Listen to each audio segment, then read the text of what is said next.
gong. O nagkalat man imong mga manghod gong.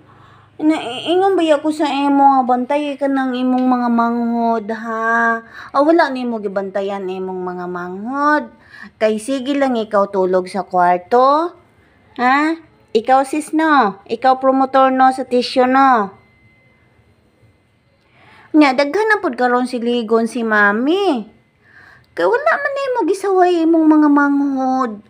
O sige lang man ikaw tulog. Imo unta sawayon. Gitugon ta baya ka ha? Sawya ka ng imong mga manghod kay mga sipat.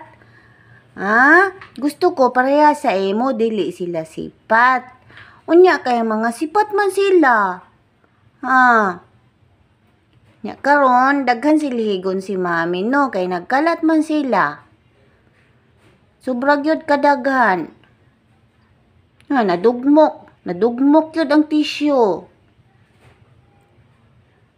Na mga sipat.